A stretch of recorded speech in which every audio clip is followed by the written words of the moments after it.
jako akawuwo.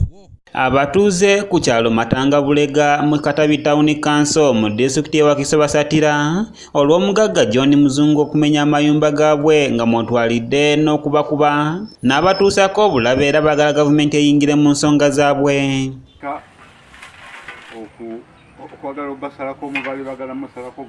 Gano ge gamu ku mayumba gasoba mu 30 agamenyeddwa wamu n'ebintu eby'enjawulo ebyonooneddwa ng'ettaka lino liriko yiika 50 erikayanirwa so nga siryoka wabula n'ebibanja by'abantu Ssekinoomu biri mu lusuubo. Okusinziira ku Moses Ndege Bosa omu ku batuuze abayononeddwa amayumba gaabwe n'ebintu ebirala agamba nti bamaze ebbanga nga bafuna obubaka obubatiisatiisa nti singa tebava ku ttaka lino bajja kutuusibwako obulabe.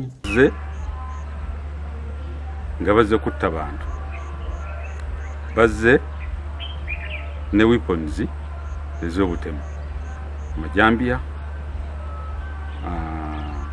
obusaale.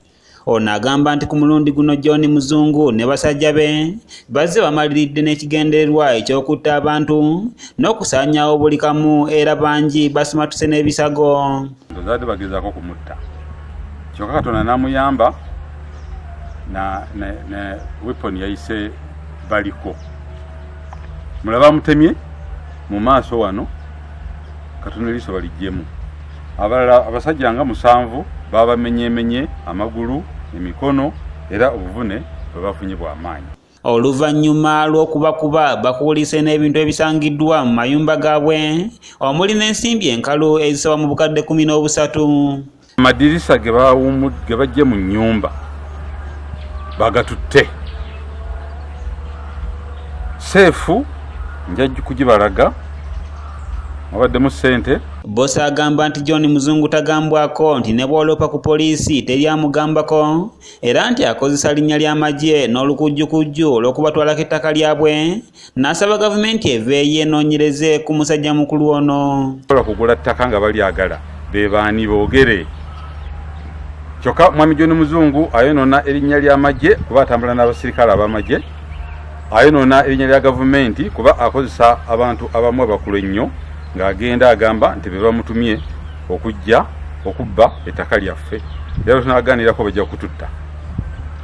Ekintu ekyo tusaba gavumenti ekiyingiremu. Henry Darlington Kabuye agamba nti emirundi mingi nga bawaabira John Muzungu wabula nga tebayambiddwa era nga yawambibwako olumu ekintu ekyayongera okumutiisa kubanga poliisi yakimanyako naye tewali kye yakolawo. N'ensindika ya ofisi yandinyambe ya RDC w'Entebbe. RDC w'Entebbe yakola ki? However, RDC w'Entebbe ayogera ne DPC w'Entebbe ne OCCID owawa. Era nze mu kunkidnappinga RDC, DPC ne OCCID bonaaba nga boogera ku nsonga y'eki nga mulimu ne John Muzungu. John Muzungu atali wa poliisi, atali wa mateeka, agenda ku poliisi nawe ebiragiro. Ono agamba nti Muzungu atambula n'abasirikale ba SFC okubatiisatiisa nabba ettaka lyabwe ku mpaka.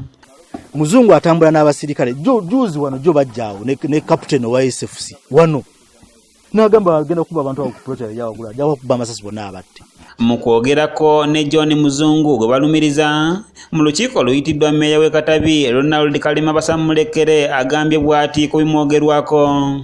Singa okunnuma kiri ekintu kimu Henry agamba nti nze menye enju okiraba nze n'enjo n'omumbuza kati kuba eritayo sina nyinayo ettaka nyinayo poloti zange endala zinaguza abalala era benkuumira kwasi kyalinayo wadde poloti neegi. Okusinziira ku batuuze John Muzungu azze alabikira mu mivuyo egy'ettaka emirundi mingi wabula nga tewali amukuba ku mukono. Kanyike Kevin yakusakidde eggulire lino okulwa ABS Television. Oyo yandetedde ebizibu lwaki mugendayo ku mulimu gye nkola biki